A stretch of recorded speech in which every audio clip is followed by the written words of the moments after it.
So I'm just going to give everyone a minute for any last minute arrivals, and then we will begin. But welcome everyone who is here so far. Welcome to the people who are returning, and also welcome to the people who are new. We're happy to have you with us today. And so, just a quick overview for those who are new, how it basically works is I'll start by giving just a little bit of information on a topic relevant to brain retraining. And then we're going to go into about 45 minutes of question and answer. So you can feel free to pop your questions into the chat box. If you've emailed them to me previously, then I already have them on my list and will address them. But if there are new questions, feel free to pop them in the chat box and I will get to them and address them. And then the last 15 minutes we spend doing breath work and meditation. And I actually have a couple of different breathing exercises to share with you today that we haven't done yet that are simple and easy and really good for regulating the nervous system. So we're going to do that today as well. So again, welcome to those who've just joined. We're happy to have you here. And so a couple of things I wanted to share with you before we get into the details today is I came across a really amazing program on boundary setting and helping people create and establish healthy boundaries. And so it's by Carly Fain and Maria Serwa. Carly Fain is a speaker, an author, and a coach that works in the area of positive psychology.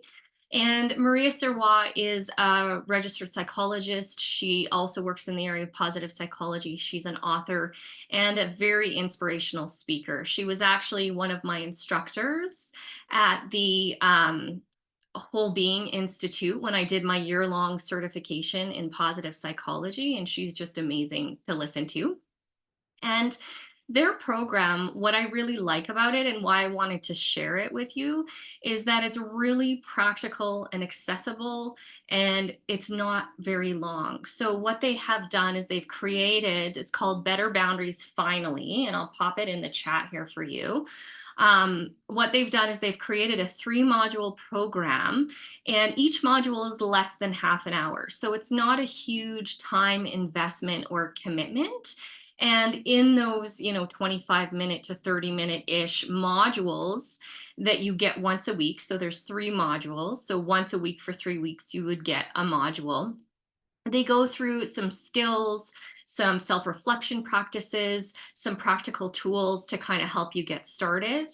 And it's relatively inexpensive. So it's $97 US, which is typically less than the cost of one coaching session. And with the sort of weekly drip of the modules, it really gives you time to think about and to start to implement and practice the things in each module before you move on. And they kind of build on one another. So in terms of what's out there for boundary setting and setting healthy boundaries, I think it's the best thing out there. And so that's why I wanted to share it with you. I'm not affiliated with them in any way. For those of you who are listening to the recording and want to look that up, you can access, it's called Better Boundaries Finally, and it's through the Better Boundaries Academy. And that can be accessed through Carly Fain's website, KarleeFain.com. So that's available.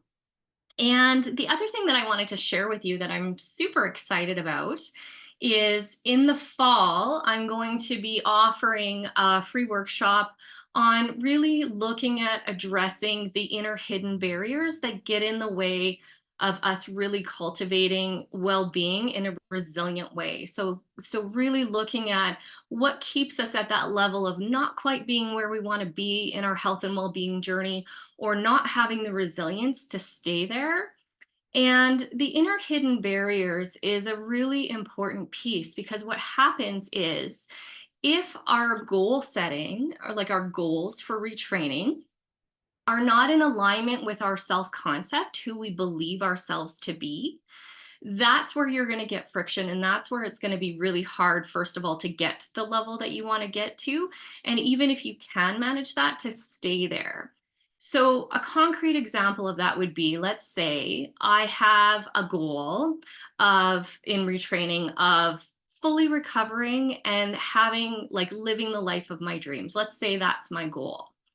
And I have a self concept or an inner hidden barrier around this idea of I'm not good enough, right? So you can see where the two would be in conflict with one another.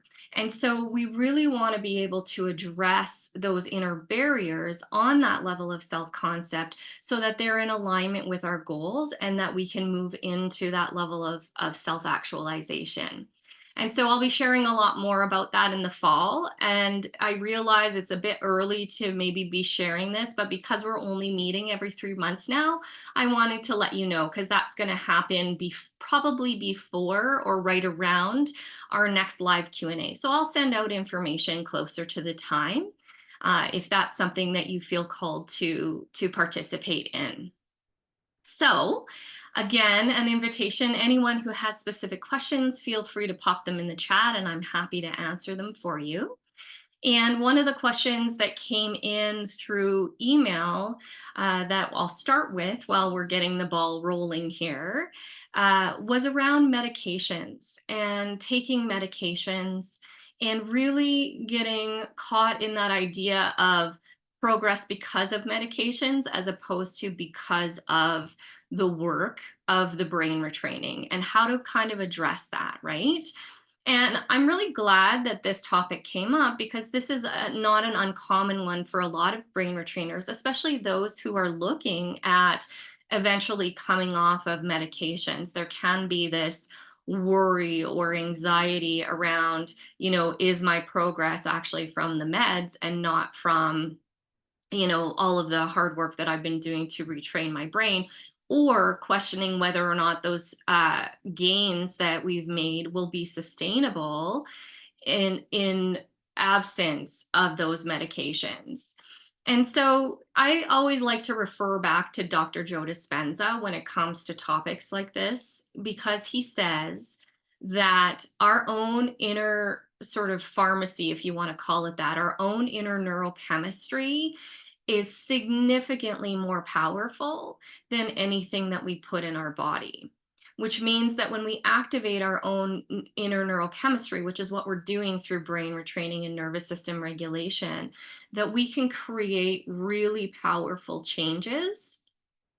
And it doesn't matter, the medication piece doesn't matter so much. So, the other aspect to that, sometimes people are questioning whether medications will interfere with recovery. And the answer to that is no, for this very reason. But it's also good to kind of keep that element in mind. It's like, okay, so my own internal neurochemistry is way more powerful than anything that I'm putting in my body in terms of medication. And to really be aware that sometimes the value of the medication, or in some cases, supplementation or holistic interventions, is that it can bring the nervous system down, just turning the volume down a little bit on the nervous system dysregulation, which actually enables us to really more effectively do the brain retraining steps. And it's because of this combination of a little bit more settling in the nervous system and then more deeply being able to really get the benefit of the tools that people see progress, right? And so, we can sometimes attribute all of that project progress to the medications, but it's really, what I've seen is the medications are creating the conditions, if you want to call it that, or the context for those amazing powerful changes that are happening.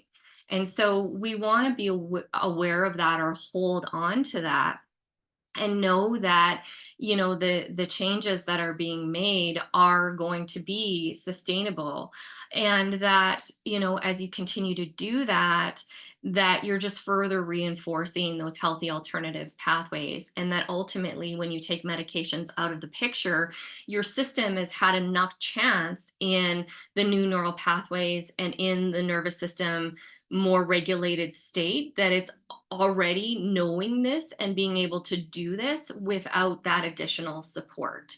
And so, again, that's something to kind of keep in mind. And there's ways to work with that, right? Like, if or when you're coming off of medications, it is a change to your system. And so the limbic system often registers changes, right? Because it's something different than what we're used to. And so, we want to prepare our brain or set ourselves up for success around releasing or reducing any medications. And this also counts too for supplementation, not just pharmaceuticals, right? So anytime we're making kind of those changes, we can prepare our brain for change, we can set ourselves up for success, and we can really step into that deep belief in knowing that you can do this, and that even if there is a little bit of upheaval initially as your system is kind of learning and sorting, that often happens as we're kind of coming into a new state of neurochemistry, that you have the tools and that you have the skills and the capacity to navigate that, and that oftentimes those small upheavals, if they even happen, like, we don't want to set ourselves up to think that they're going to, but if they do happen, that those small upheavals are just a little blip in your process of recovery, right? They're just little moments in time that you can overcome with using your tools, with regulating your nervous system, with really stepping into that elevated emotional state and telling your system and reminding your system that you're safe and that it's okay, right? So, anytime that there's a change, whether it's something that we're putting in our body or a big change in our external environment or relationship conditions, we do want to step into that place of reassurance and loving kindness towards ourselves and really championing ourselves through that process, so that our brain and our nervous system realize, like, change is a part of life, right? These changes are a part of life, and that it's really that sign of well-being is our nervous system and psychological flexibility to be able to move in and out of different states. And I know I've talked about that before, so I'm not going to go into a lot around that today, but it's just that reminder of, oh, right, like, it's okay for our system to come kind of in and out of different states. It's our capacity to shift from, let's say, we go into a little bit of a stress response back into a well regulated state. It's our capacity to do that and to shift through those states that makes us resilient. That's what makes us healthy and able to kind of navigate life as it occurs as we're moving through this human experience, if you want to call it that, right? So hopefully that is helpful. And yeah, and if you're in a situation where there's some concern around that, or you're just wanting support, I encourage you to reach out, and get support with that. And many of you are already working with coaches, and so you have that support in place, and you can really use that in your to your advantage and in service of moving through and navigating any kind of transition, really, like any kind of shift that's happening. Sometimes it's nice to have somebody there to kind of support you and know that they have your back, right? And so certainly consider that piece too. All right, I'm just going to stop and take a sip of tea because that was a lot of talking. All right, so the next question we have here, and again, just an invitation, if there's anything coming up or you have any questions, feel free to pop them into the chat.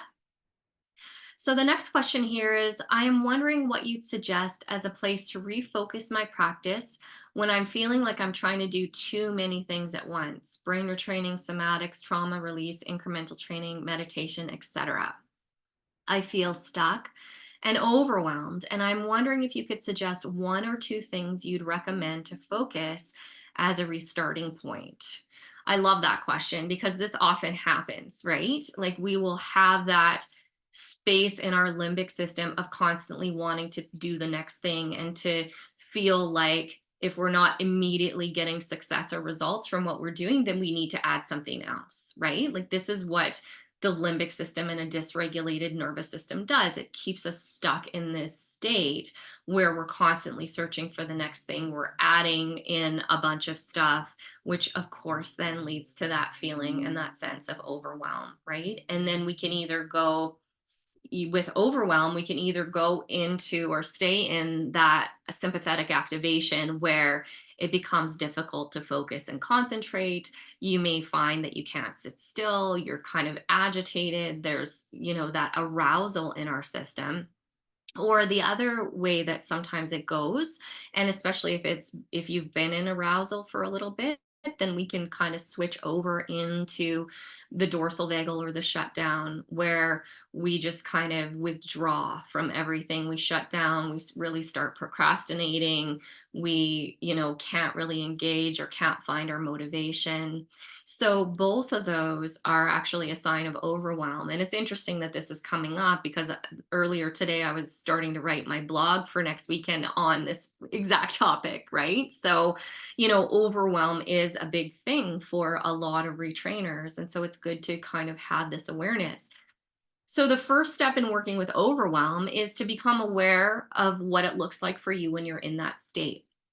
And so I know that this isn't exactly pertaining to this question, and I'll get to the answer to that, but this is kind of a precursor for those who do experience overwhelm, right? Is to really start to begin to recognize, what is my system's most common tendency when that happens, when I feel like I have too much on my plate, or I feel unfocused or lacking direction, like what happens inside?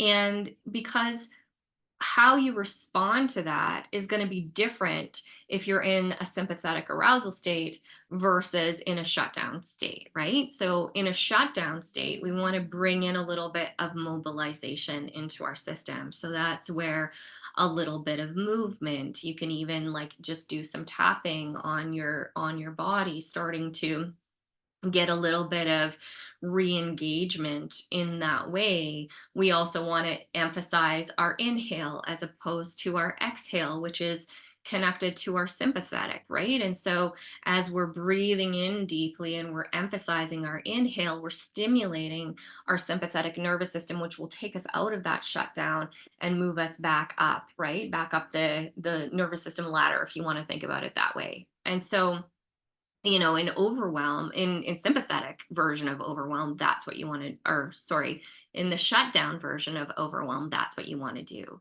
In the arousal version of overwhelm, that's where we want to really bring in more of the calming tools, right? More of the regulation.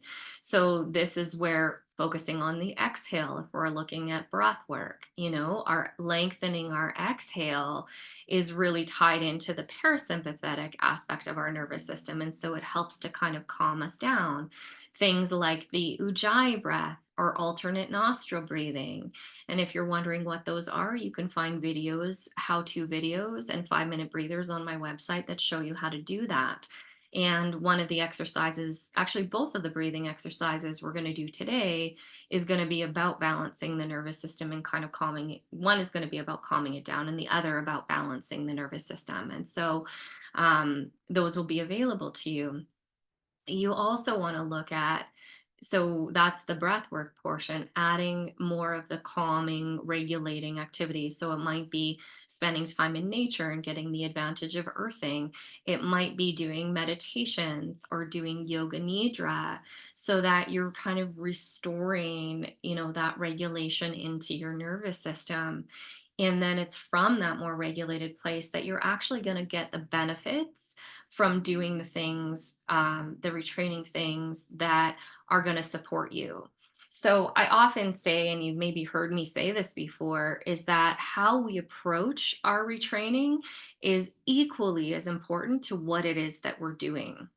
So if we're approaching it from a place of pressure on ourselves, from a place of stress, from a place of I just have to get through this, and we're kind of on autopilot with the tools that we're using, that's going to impede your progress, right? So we really want to come from a place of calm and regulation, from a place of lightheartedness and playfulness, from a place of feeling like we can have the capacity to do the tools that we're using, right? To really step into that place of using those tools and be present when we're using them, or in the process of them, so that we're really recouping the benefits. And so from that perspective, often less is more. Like people can get so caught up in all of the different things that we can do, and it's true.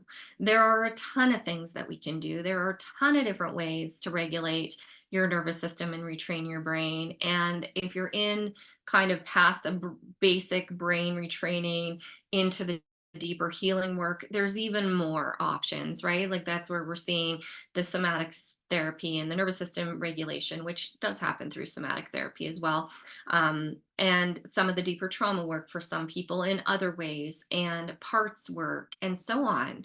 And so, it's really easy to kind of get caught up in, I got to do all of these things in order to heal. When in actuality, what works for one person might be slightly different for what benefits from another. And it's more about finding what works for you. And if you don't know what works for you, or you're kind of in the process of exploration, then you do just that. You explore from that perspective of, let's experiment. Let's try this. Give it a good chunk of time, because the other piece that comes in is trying something for a week or two, and if you're not seeing amazing results, then moving on to the next thing, right? And so, giving it a period of time, go with what your sort of maybe inner guidance or intuition, or the one that you're drawn to a little bit more over the others, that would be where to start and where to put your benefits, or like to put your efforts to get benefits, right? And so we pick those one or two things, and we really work with them. And then from there, you can decide, right? Like, kind of what is the next step here? If you reach a point where you're no longer getting benefits, if you're feeling like you're plateauing. And sometimes those plateaus are just meaning, what, I need to connect with somebody who is informed in this particular approach that I'm using, and just kind of make sure that things are, the way that I'm doing things is useful, or maybe there's some slight tweaking that needs to happen. And so we can get support and guidance in that aspect, so that we can continue moving forward. Or, and, if you've done that and you're feeling like, okay, yeah, I'm done with this piece, then it's okay to let that piece go and then to move on to the next piece. The other thing that I see is that people add pieces and then they don't want to let them go, because they're afraid that if they stop doing that piece, that somehow that's going to impede or impact their progress, right? And so what ends up happening is they just keep building more and more and more and more on what they're already doing. And again, that just leads to like overwhelm and too much scattering, right? And so give yourself permission to get the benefits from the piece and then move on to the next thing. Now, the couple caveats to that would be, I strongly recommend that everybody have a daily meditation practice, and that's a non-negotiable, for resilience in your nervous system, and for continuing to cultivate that capacity for nervous system flexibility. And so I would say that's a non-negotiable for people who are early on in their retraining journey. The brain retraining rounds, and those look different depending on what program you're doing, those would be a non-negotiable. For people later on down the road, that are doing more of the deeper work, then the things that are regulating your nervous system and elevating your emotions are the non-negotiable, right? And then you're adding perhaps other tools in there along with that. And so, there isn't a sort of a quick, easy answer necessarily to that question, but knowing you, the person who wrote this question, as I do, what I would say is definitely come back to a basic meditation practice, 100% for sure.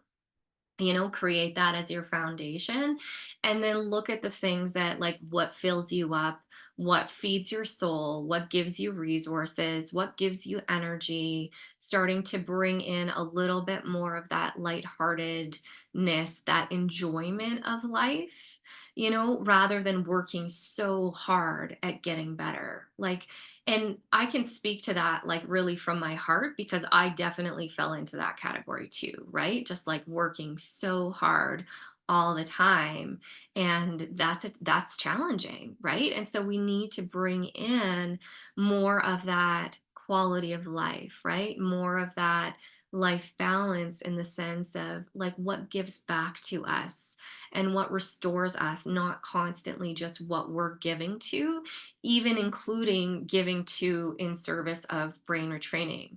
Because the truth is that when we have more balance between the hard work that we're doing and the things that feed us and fill us up, that's where you're going to get the magic happening. That's where you're going to really see the progress. We can't just have all of one or all of the other. Um, Really, if we want to, be sustainable and balanced in our progress. So hopefully that is helpful. All right, next question. So when I'm not sure, I think that's supposed to be EMDR, maybe. There's a couple letters transposed. When I did EMDR training and got into a very positive state the next Yes. day, okay, thank you. Yes. Thanks, Linda. I got a big it. Can you give some insight on that? Thank you. Yeah, absolutely. And so this can sometimes happen, right? And again, some of this in from my perspective and my experience speaks to our level of self-concept and what our brain and nervous system think are safe for us, right? So we can have these amazing breakthrough experiences. We can have these getting to a place of really feeling positive. And if you think about that, if you're feeling positive and happy in your life, you're signaling, your brain and your nervous system are really signaling this sense of, I'm safe and all is well in the world, right? But if our habitual patterns are chronically from the state of, I'm not safe, and the world is not a safe place to be, and I can't let down my guard because of exactly what I just said, right? Then that's where you will see sometimes some backlash when you're first getting into more of those either elevated or deeply regulated states. Like for myself personally, it wasn't so much of the elevated emotions that would create that, but it was the calm in my nervous system. Like if I felt really relaxed, my system would go to a place of waiting for the other shoe to drop, right? And so I would notice that my system would allow me to go only so far and for only so long initially into regulation, and then it would pop me back out into arousal because it didn't think that it was safe, right? And so just know that this is not uncommon when you're first accessing those states, and that as you continue to access those states, you can kind of think of it like incremental training, right? Like you're re-regulating your nervous system to kind of go beyond the edge of the comfort zone, into an uncomfortable place. But the more that you do that, like just be on the edge and really sending yourself cues of self love and safety, that your system then starts to renegotiate its patterns and perspective on what actually is safe for you. And so then what ends up happening is we have a much larger container of what's considered quote unquote safe, so we can actually be relaxed and out in the world, and we can actually be in a positive state and know that it's not dangerous for us to be there, right?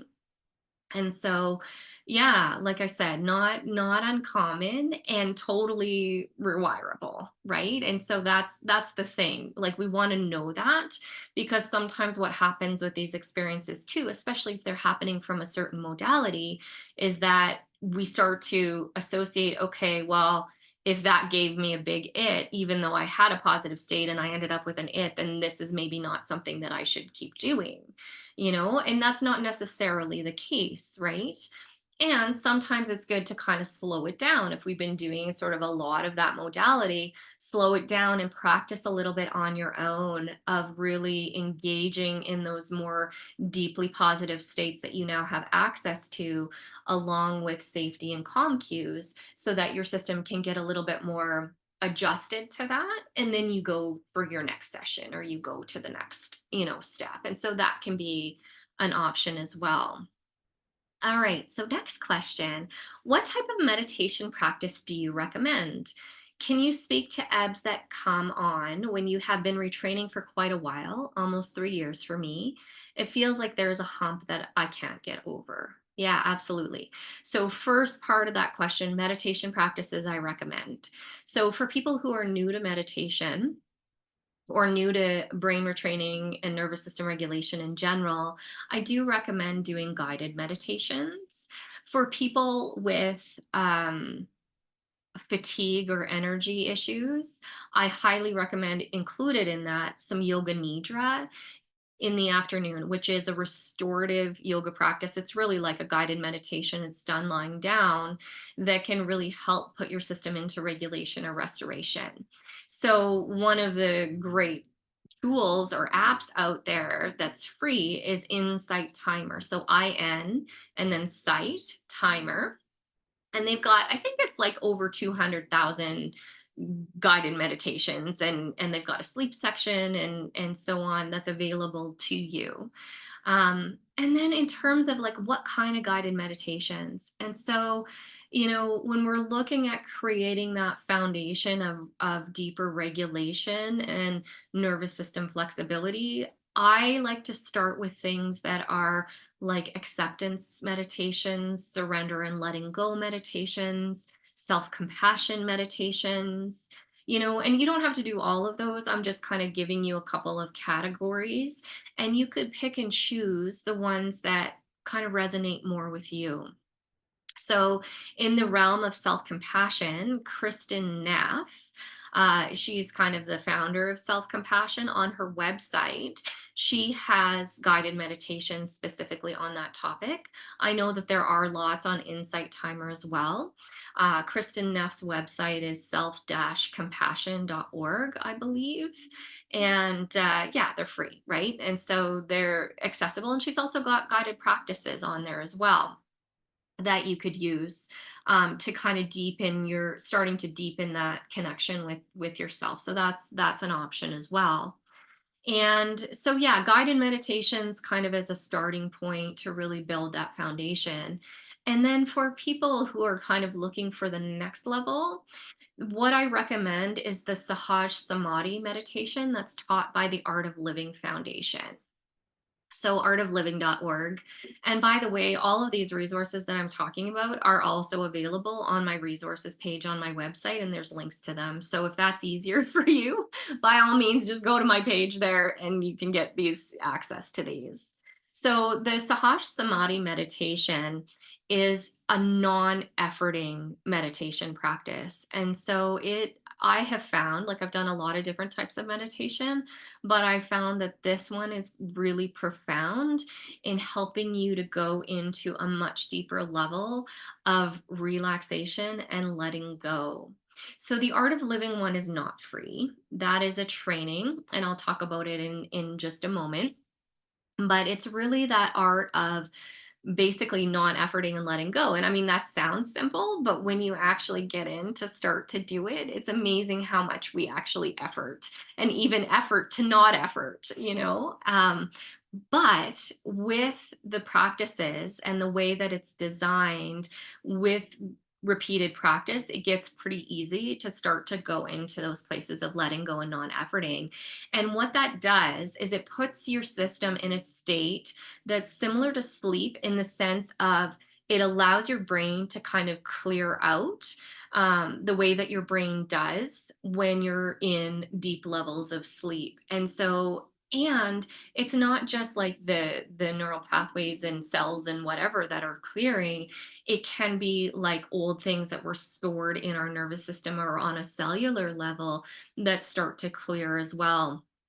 And that's what people typically find, is the more that they do this practice, especially if you're doing it twice a day. It's 20 minutes twice a day is what they recommend.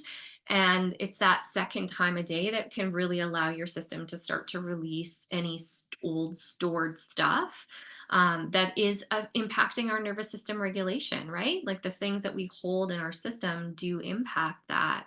And so it's a beautiful way of allowing that to release from your system without going into kind of processing things, if that makes sense, right? And so the way that the Sahaj Samadhi meditation class works, And I don't remember off the top of my head their prices. I think it's around 300 US, but don't quote me on that. It's a couple hours a day, usually 2.5 to 3 hours a day for 3 days in a row.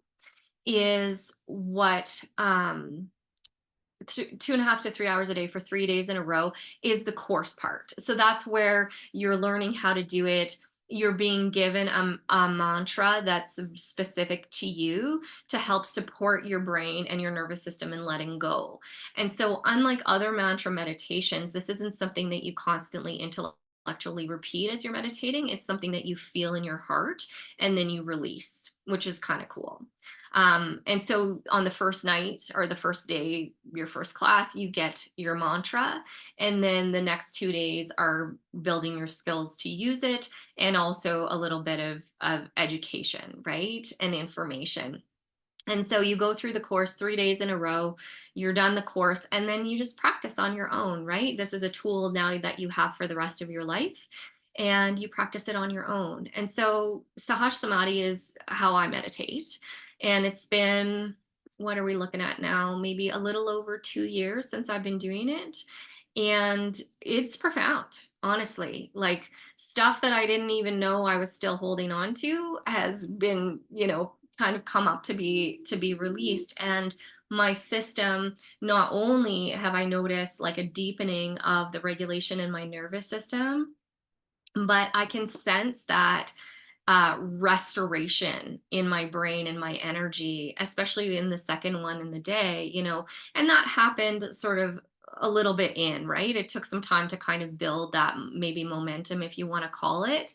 But I would say within a month of starting that, like I was really feeling rejuvenated and super clear headed by the end, where I could be really efficient and productive in the remainder of my day, right? To just have more energy and resources for the remainder of my day to be, effective in what I do. So that was my experience. So the link is artofliving.org. Let me just put it in here. Sorry, my computer's shaking a little bit as I do this. There we go. So oh, just a second. That was a direct message. Let me send it to everybody. And this is great today with the problems with the Zoom links not coming out right away and then me sending it to somebody instead of everybody. What this illustrates to us is the importance of giving ourselves permission to be human, right? So nobody's perfect. There is no such thing as perfection. And this concept of permission to be human is actually a concept from positive psychology, where we start to recognize that imperfect is perfect, right? And that we actually learn and grow through our mistakes, through our failures, through our trials. Like that's where we get the gold to really move forward in our lives.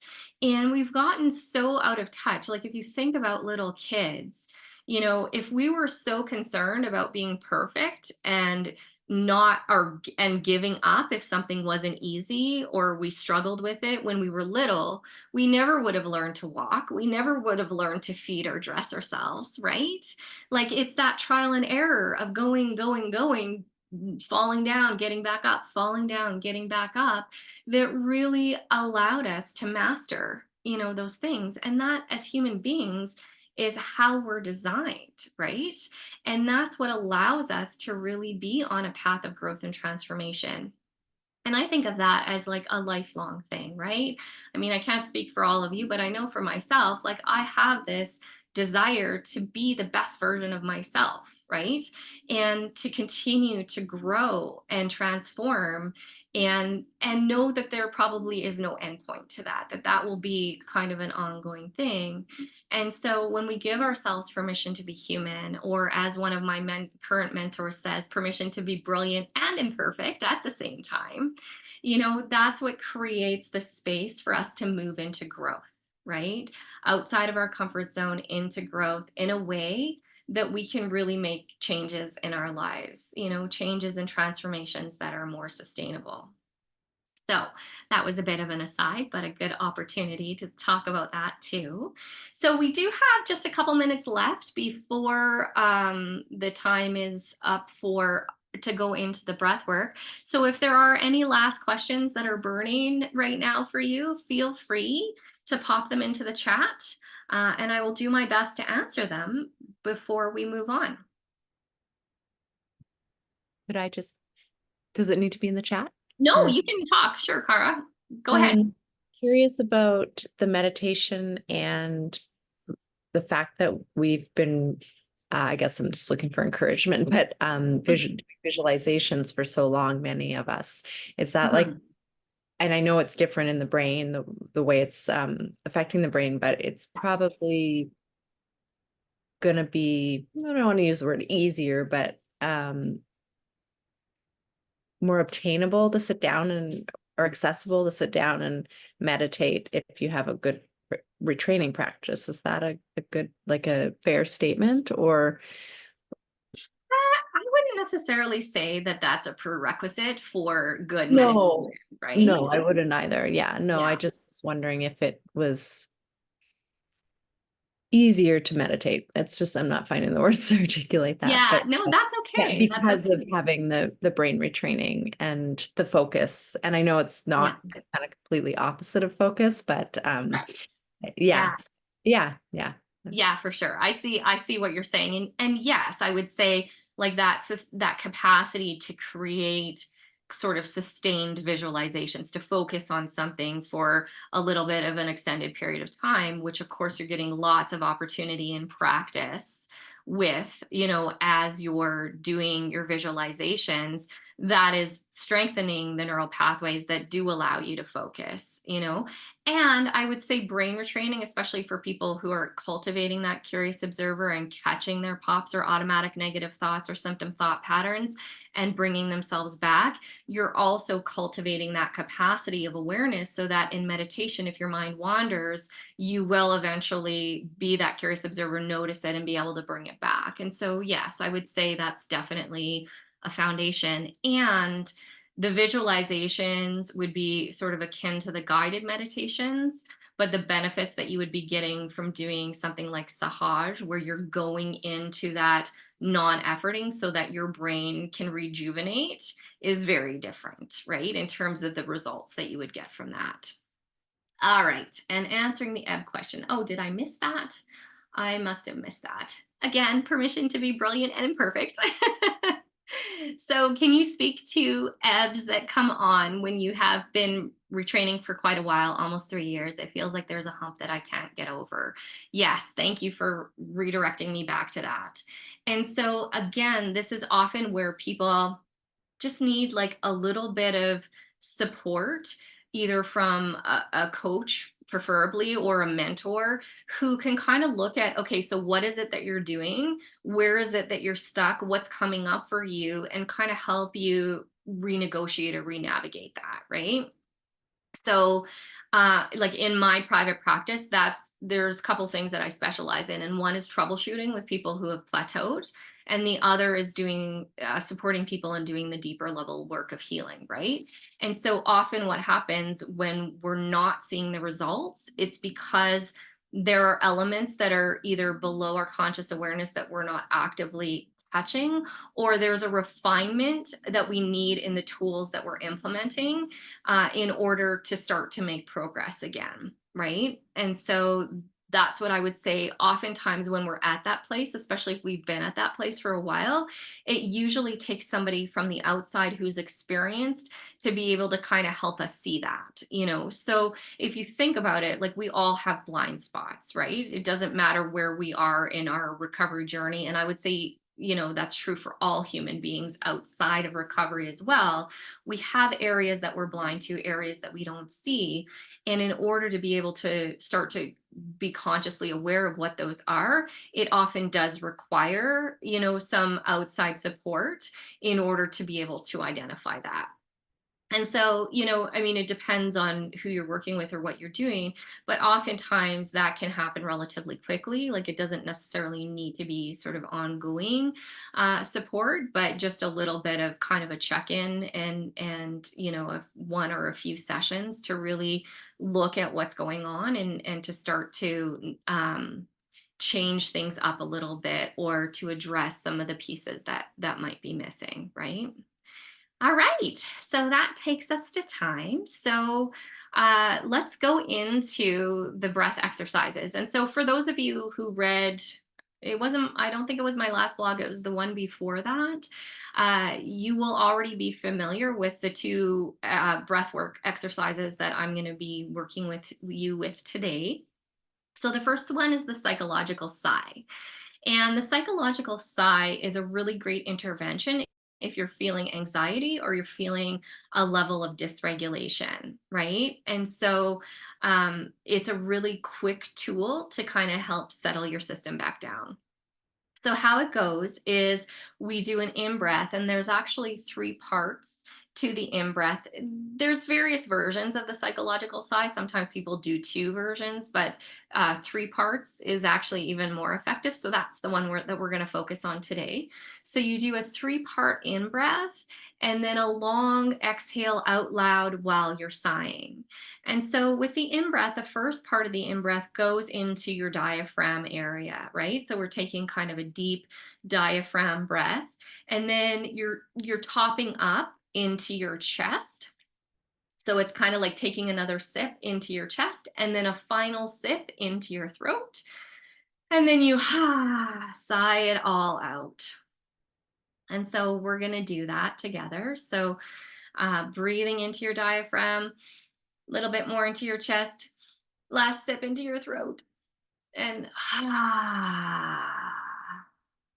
breathing it out completely with a sigh, letting it go. And let's do that again. Breathing into your diaphragm, a little bit more into your chest, last little bit into your throat, and sigh it out. And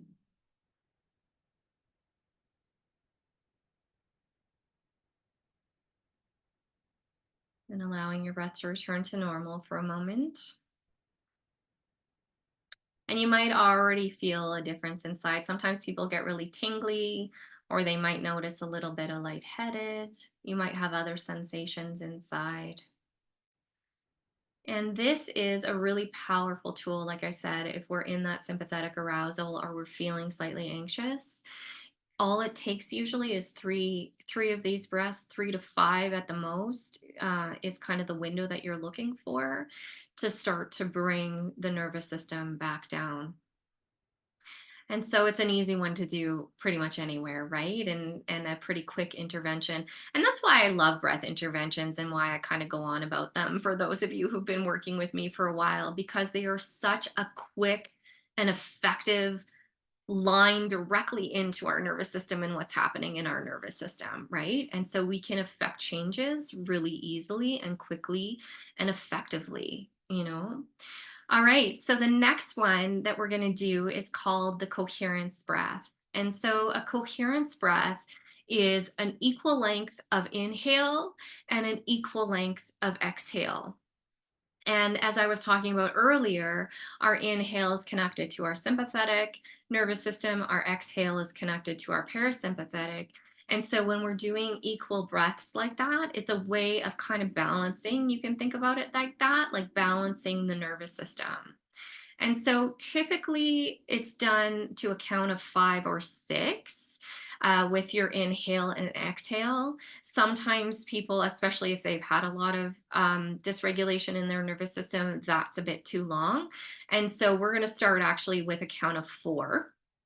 And if you're practicing this on your own, you can start to work your way up to 5 or 6 at your own pace.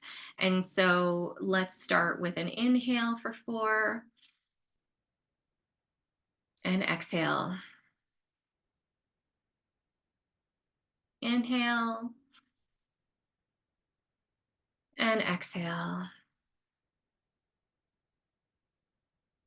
Inhale and exhale. Inhale and exhale. Inhale and exhale. Last one, inhale and exhale. And then allowing your breath to return to normal. And again, just tuning in and noticing what you're noticing inside. You might again have some tingling sensations or lightness in your head. You might notice other sensations as well that are happening for you. I feel it like a calm vitality. It's like I can feel that energization, but also there's a settling. And so it's kind of both together. And so from this state, we're going to move right into our meditation. And so making sure that you're sitting comfortably and easily, closing your eyes. And if you're not comfortable with closing your eyes, you can just do a soft downward gaze.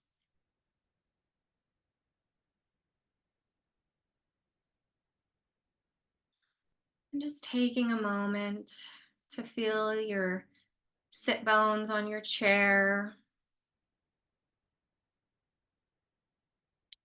or your feet or your tailbone on the ground if you're sitting on the ground. Taking a deep breath in and letting go.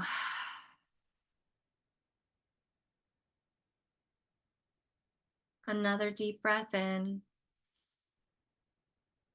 and let go.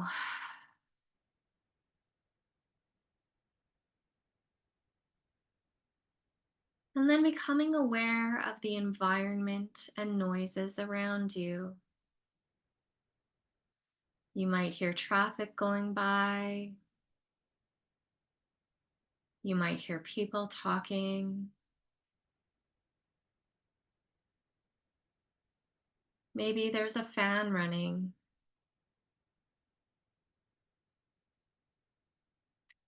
Allowing and accepting all of the sounds around you.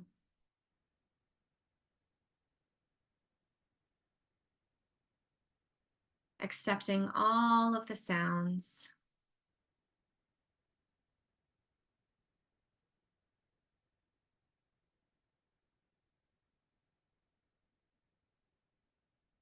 You are now in harmony with your environment.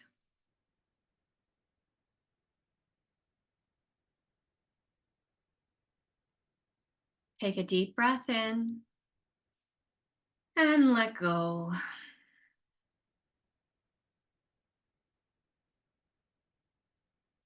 And now becoming aware of your physical body. Your body is a gift from nature or the divine. Let's take a moment to thank and honor our body.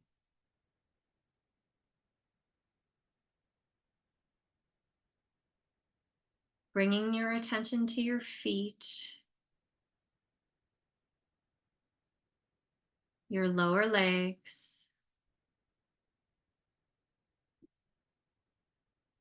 knees, upper legs,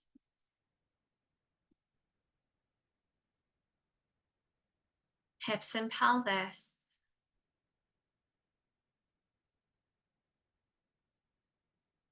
lower abdomen, stomach, chest,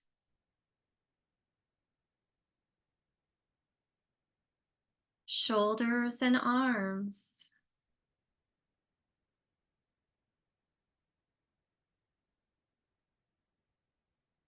hands,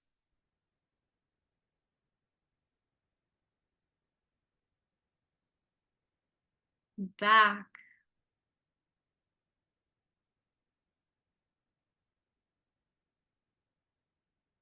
throat,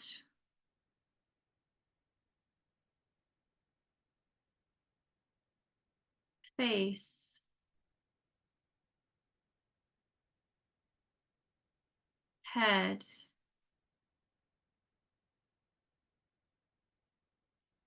your whole body.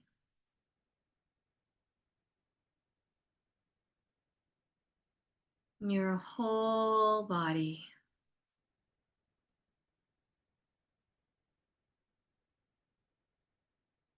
Take a deep breath in and let go.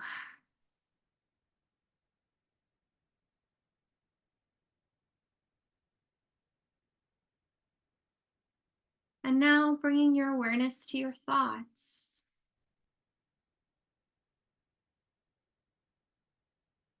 whether good thoughts or not so good thoughts.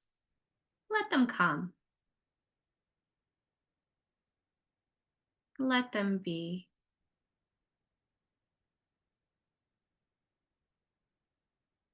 You are not your thoughts. They are like clouds passing in the sky.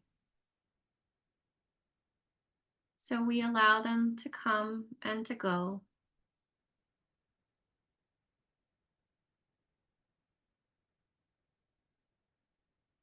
And as we do this, we become in harmony with our thoughts.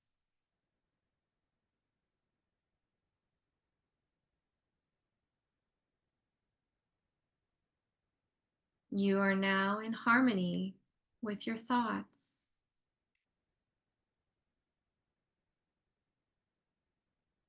Take a deep breath in and let go.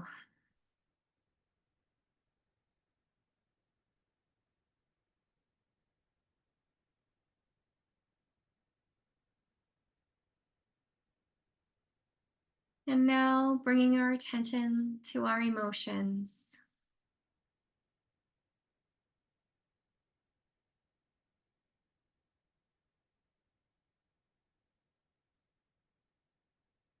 At the very essence or core of who you are peace and joy.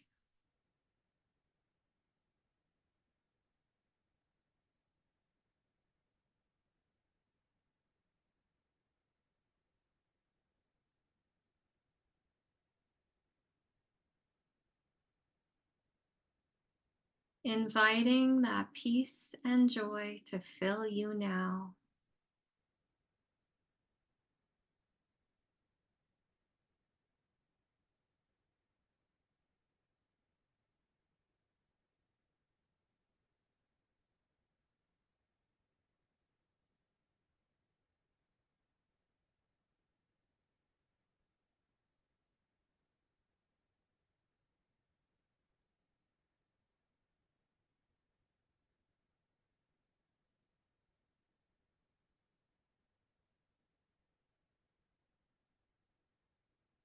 Take a deep breath in and let go.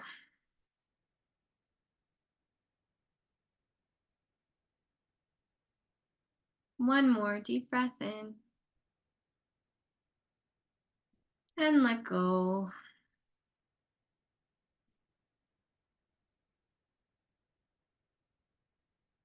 Now bringing your awareness back to your emotions, back to your thoughts,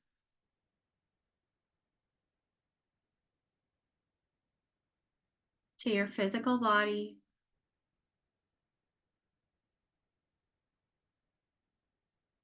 to the sounds in your environment.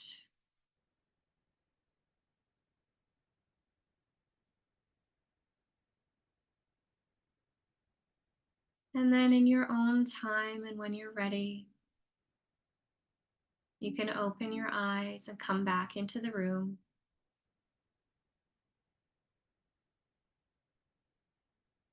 You feel called, you can stretch or move.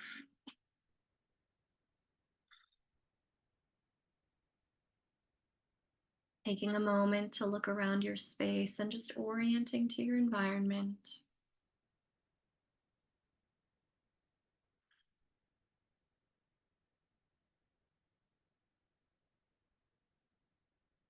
Beautiful. How was it? Was it good? Awesome.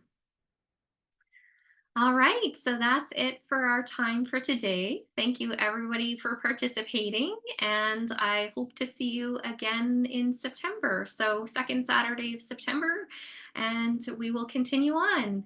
Thank you very much, and have a beautiful rest of your weekend. Bye for now.